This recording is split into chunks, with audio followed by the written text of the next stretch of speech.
Hi, welcome back my new blog. Actually ನನ್ನ blog ಅಲ್ಲಿ ತುಂಬಾ ಹೆಲ್ತ್ ವಿಡಿಯೋಸ್ ಅಂದ್ರೆ ಶಾರ್ಟ್ಸ್ ಇದಾವೆ. ಸೊ ವೆರಿ ಸೂನ್ ನಾನು ಕೆಲವೊಂದಷ್ಟು ಹೆಲ್ತ್ ವಿಡಿಯೋಸ್ ನ ಲಾಂಗ್ ಫಾರ್ಮ್ಯಾಟ್ ಅಲ್ಲೆಲ್ಲ ಅಪ್ಲೋಡ್ ಮಾಡ್ತೀನಿ. ಸೊ ನೋಡ್ತಾ ಇರಿ, ತುಂಬಾ ಒಳ್ಳೆ ಒಳ್ಳೆ ಇನ್ಫಾರ್ಮೇಶನ್ ಎಲ್ಲ ಇರತ್ತೆ.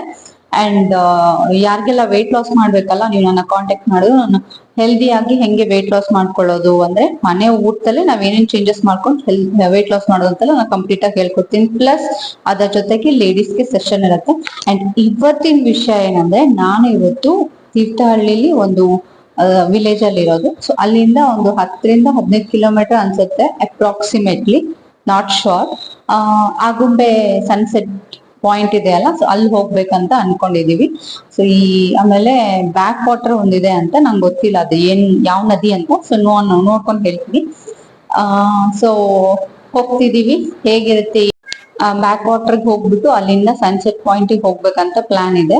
ಆಕ್ಚುಲಿ ನಾವು ಹೇಗ್ ಹೋಗ್ತೀವಿ, ಅದ್ ಹೇಗಿರತ್ತೆ, ಐ ಥಿಂಕ್ ಇದು ತುಂಬಾ ಎಕ್ಸೈಟ್ಮೆಂಟ್ ಇದೆ. ನೋಡ್ತಾ ಇರಿ, ಓಕೆನಾ? Stay tune.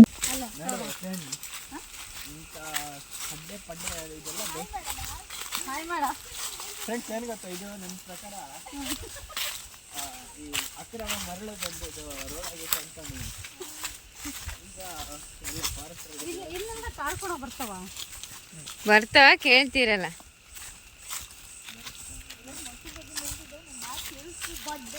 ಎದ್ರೆ ಕಾಡ್ಕೊಳಿ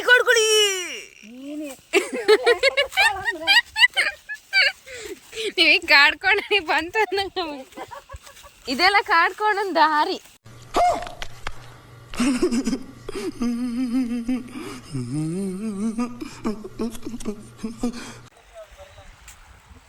ಇದು ಮರಳಿದ್ರೆ ಏನಾಗಲ್ಲ.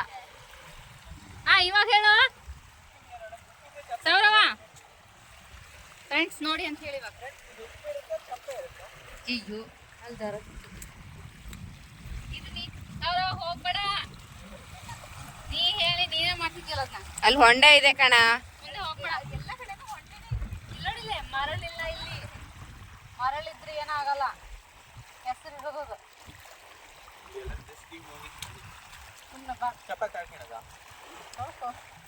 ಜೋಪಾನ ಮಾಡು. ಆ ಕಡೆ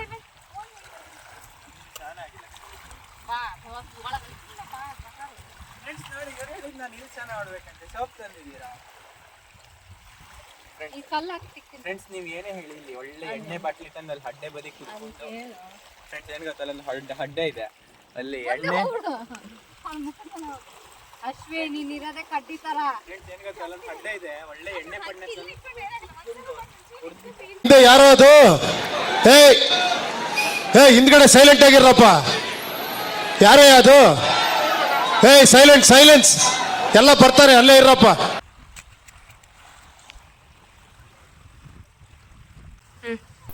ನೀವು ಕಾಡಲ್ಲಿ ಇರೋದ್ರಿಂದ ಒಂದು ಅಡ್ವಾಂಟೇಜ್ ಅಂದರೆ ಒಳ್ಳೆ ಕಟ್ಗೆ ಮರಾಯ. ಅಂದರೆ ಅಲ್ಲಿ ಏನಾದರೂ ನಾನು ಅಂದೆ, ನೀವು ಒಂದು ಕೋಳಿ ತಗೊಂಡು ಹೋಗ್ಬೋದಿತ್ತಲ್ಲ ಅಲ್ಲಿ ಸುಟ್ಕೊಂಡು ತಿನ್ನೋಕ್ಕೆ ಅಂತ.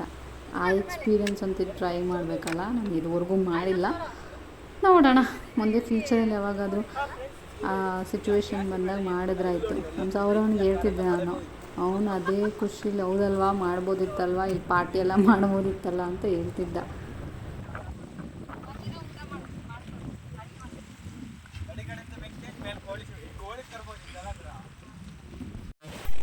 ಬ್ಯಾಕ್ ವಾಟರ್ ಆ್ಯಂಡ್ ಸೌಂಡ್ ಕೇಳುತ್ತೆ ನೋಡಿ. ಈ ಸಮುದ್ರದ ಥರನೇ ಅಲೆಗಳು ಬಂದು ಹೊಡಿತಾ ಇದ್ದಾವೆ. ಅಂದರೆ ನೀರು ಬ್ಯಾಕ್ ವಾಟರ್ ಡ್ಯಾಮ್ದು ಹಿಂದ್ಗಡೆ ಅಲ್ಲ, ಸೊ ಇಲ್ಲಿ ಮರಳಿರಲ್ಲ. ಸೊ ನೀರಲ್ಲಿ ಇಳಿಯೋಕ್ಕೆ ತುಂಬ ಕಷ್ಟ. ಇಳಿದ್ರೆ ಅದು ಎಷ್ಟು ಆಳ ಇದೆ ಗೊತ್ತೇ ಆಗೋಲ್ಲ. ಒಂದೊಂದು ಕಡೆ ಅಂತೂ ಫುಲ್ ಡಾರ್ಕ್ ಇದೆ. ಒಬ್ವಿಯಸ್ಲಿ ಡಾರ್ಕ್ ಇದ್ದರೆ ಆಳ ಇರುತ್ತೆ ಅಂತ.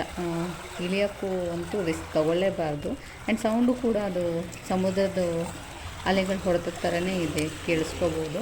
ಸುಮ್ಮನೆ ದೂರಿಂದ ನೋಡೋಕ್ಕೆ ಅಷ್ಟೇ ಚೆಂದ ಬ್ಯಾಕ್ ವಾಟರ್. ಯಾರು ರಿಸ್ಕ್ ತೊಗೊಳಕ್ಕೆ ಹೋಗಬೇಡಿ. ಆ್ಯಕ್ಚುಲಿ ಇಲ್ಲೊಂದು ಏನಾದರೂ ಕಾಷನ್ ಹಾಕಬೇಕು, ಲೈಕ್ ಇದು ಡೇಂಜರಸ್ಸು, ನೀರಲ್ಲಿ ಇಳಿಬೇಡಿ ಅಂತ. ಏನೋ ರೀಸೆಂಟ್ಲಿ ಯಾರೋ ಪಾಪ ಮಕ್ಕಳು ಅಂದರೆ ಕಾಲೇಜ್ ಸ್ಟೂಡೆಂಟ್ಸು ಅಥವಾ ಏನೋ ಸ್ಕೂಲ್ ಸ್ಟೂಡೆಂಟ್ಸು ಗೊತ್ತಿಲ್ಲ, ತೀರೋದ್ರೆ ನೀರಲ್ಲಿ ಇಳಿಬೇಕು. ನೋಡಿ, ಈ ಥರ ಬ್ಯಾಕ್ ವಾಟ್ರಿಗೆ ಹೋದರೆ ಸ್ವಲ್ಪ ಕೇರ್ಫುಲ್ಲಾಗಿರಿ.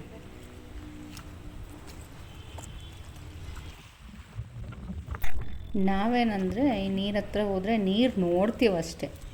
ಫಸ್ಟ್ ಆಫ್ ಆಲ್ ಎಸ್ಪೆಷಲಿ ನನಗೆ ನೀರಂದರೆ ಅಷ್ಟಕ್ಕಷ್ಟೇ. ನಾನು ತುಂಬ ಇಷ್ಟ ನೀರಂದರೆ. ಇಳಿಯೋದು ನೋ, ದಟ್ಸ್ ಹೈಲಿ ಇಂಪಾಸಿಬಲ್. ಅಂದರೆ ಮೊಣಕಾಲ್ವರೆಗೂ ನೀರು ಕಾಣ್ತಿರ್ಬೇಕು, ಅದನ್ನೆಲ್ಲ ಅಲ್ಲಿ ಕಾಣ್ತಿದ್ರೆ ಮಾತ್ರ ನೀರಲ್ಲಿ ಇಳಿಯೋದು. ಇಲ್ಲ ಅಂದರೆ ಆ ರಿಸ್ಕೇ ತೊಗೊಳಕ್ಕೆ ಹೋಗಲ್ಲ. ಬಿಕಾಸ್ ನಮ್ಮ ಲೈಫ್ ಒಂದು ಪ್ರಿಷಿಯಸ್. ಅದನ್ನು ನಾವು ಸುಮ್ಮನೆ ಎಲ್ಲೋ ಹೋಗಿ ಅದು ಆಕ್ಸಿಡೆಂಟಲ್ ಥರ ಏನೂ ಮಾಡ್ಕೊಳಕ್ಕೆ ಹೋಗಬಾರ್ದು. ಸೊ ಹೀಗಾಗಿ ಯಾರೇ ನೀರು ಹತ್ರ ಹೋದ್ರೂ ಸ್ವಲ್ಪ ಕೇರ್ಫುಲ್ಲಾಗಿರಿ. ನೀರು ನೋಡೋಕ್ಕೆ ಎಷ್ಟು ಚೆಂದ ಅಲ್ಲ, ಅಷ್ಟೇ ಡೇಂಜರಸ್ ಆಗಿರುತ್ತೆ. ಇಲ್ಲಿ ನೋಡಿ, ನಮ್ಮ ಸೌರವ ಕಟ್ಗೆ ಈ ಥರ ನಿಂತ್ಕೊಂಡಿತ್ತು. ನಾನು ಆ ಥರ ಪೋಸ್ ಮಾಡ್ತೀನಿ ಅಂತ ನಿಂತ್ಕೊಳ್ಳೋಕೆ ಹೋದ. ಚೆನ್ನಾಗಿತ್ತು ಗೊತ್ತಾ. ನಾನು ಆವಾಗಲೇ ಹೇಳ್ದಂಗೆ ನೀರಿನ ಆಳ ಗೊತ್ತಾಗಲ್ಲ ಎಷ್ಟು ಏನು ಅಂತ. ಬಟ್ ಇಲ್ಲಿ ಯಾರೇ ಬರೋರಿದ್ರು, ಬ್ಯಾಕ್ ವಾಟರ್ಗೆ ಯಾರೇ ಹೋಗೋರಿದ್ರು ಆದಷ್ಟು ನಿಮ್ಮ ಜಾಗೃತಿಲಿ ನೀವು ಇದ್ದರೆ ಒಳ್ಳೆಯದು. ಸುಮ್ಮನೆ ರಿಸ್ಕ್ ಯಾಕೆ, ಲೈಫು ಒಂದೇ ಅಲ್ವಾ, ಪದೇ ಪದೇ ಸಿಗಲ್ಲ ಲೈಫು. ಸೊ ಅದಕ್ಕೆ ಆದಷ್ಟು ಕೇರ್ಫುಲ್ಲಾಗಿರಿ. ನೀರು ಈ ಬ್ಯಾಕ್ ವಾಟ್ರ್ ಹೆಂಗಂದರೆ ಈ ಫ್ರಂಟಲ್ಲಿರೋ ನೀರು ಥರ ಅಲ್ಲ, ಇದು ಕೆಸರು ಜಾಸ್ತಿ ಇರುತ್ತೆ. ಬಂದು ನೀರು ಬಡ್ದು ಕಾಲು ತುಂಬ ಜಾರ್ತಿರ್ತಾವಲ್ಲಿ. ಆದಷ್ಟು ಹುಷಾರಾಗಿರಿ ಇಲ್ಲಿ ಯಾರು ಹೋಗೋರಿದ್ರು, ಓಕೆನಾ.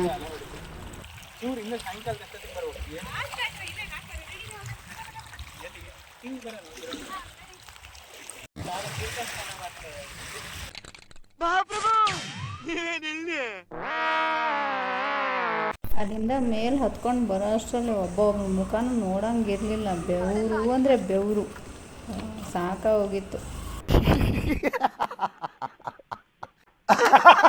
ಬ್ಯಾಕ್ ವಾಟ್ರಲ್ಲಿ ಇರುವಾಗ ಸರಿ ಬಿಸಿಲಿತ್ತು. ಅದನ್ನು ನಂಬ್ಕೊಂಡು ಆಗುಂಬೆ ಸನ್ಸೆಟ್ ನೋಡೋಣ ಅಂತ ಬೈಕ್ ತೊಗೊಂಡು ಹೋಗ್ತಿದ್ವಿ.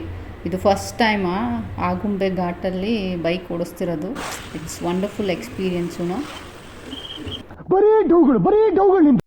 ನಂಗೆ ಭಾಳ ವರ್ಷದಿಂದ ಅದು ಸನ್ಸೆಟ್ ನೋಡ್ಬೇಕಂತ ಆಸೆ ಇತ್ತು, ಅದು ಆಗುಂಬೆ ಸನ್ಸೆಟ್. ಸೊ ಹೆಂಗೂ ಅಲ್ಲೇ ಹೋಗಿದ್ವಲ್ಲ, ನೋಡ್ಕೊಂಡು ಹೋಗೋಣ ಅಂತ ಹೋದೆ. ಬಟ್ ಪ್ರಾಬ್ಲಮ್ ಏನಂದರೆ ಅಲ್ಲಿ ಸಣ್ಣು ಇಲ್ಲ, ಸೆಟ್ಟು ಇಲ್ಲ, ಫುಲ್ ಕ್ಲೌಡಿ ಆಗಿಬಿಟ್ಟಿತ್ತು. But still nature okay. Finally ಅದೊಂದು ನೋಡ್ಕೊಂಬಂದ್ವಿ. ಬಟ್ ನೋಡೋಣ, ಇನ್ನು ಫ್ಯೂಚರಲ್ಲಿ ಹೋಗ್ತಾನೆ ಇರ್ತೀವಿ, ಏನಿದೆ ಕೊನೆ ಅಲ್ವಲ್ಲ. ಸೊ ನೆಕ್ಸ್ಟ್ ಹೋದಾಗ ನೋಡಿದ್ರಾಯ್ತು. ಅಲ್ಲಿ ಆ್ಯಕ್ಚುಲಿ ಒಂದು ಪ್ರಾಬ್ಲಮ್ ಆಯಿತು. ನನ್ನ ಫ್ರೆಂಡ್ ಅಷ್ಟೇ ಇಟ್ಕೊಂಡಿದ್ದೆ. ನಾನು ಡಿಫೆಂಡ್ ಮಾಡ್ತಾನೆ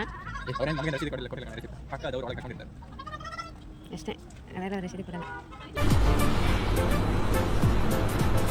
ಅಷ್ಟೇ. ನಾವು ಅಲ್ಲಿಂದ ವಾಪಸ್ ಬಂದ್ವಿ. ಅದು ಸನ್ಸೆಟ್ ಅಂತೂ ಸಿಕ್ಕಿಲ್ಲ. ನೋಡ್ಕೊಂಡು ಬರೋ ಮುಂದೆ ಮಳೆ ಬಂತಂದ್ರೆ ಯಪ್ಪ ಬ್ಯಾಡದು, ಸಿಕ್ಕಾಪಟ್ಟೆ ಮಳೆ. ಮತ್ತು ಇನ್ನೇನು ಮಾಡೋಂತ ಅಲ್ಲಿ ಸ್ವಲ್ಪ ಹೊತ್ತು ನಿಂತ್ಕೊಂಡ್ವಿ ಬಸ್ ಸ್ಟ್ಯಾಂಡಲ್ಲಿ.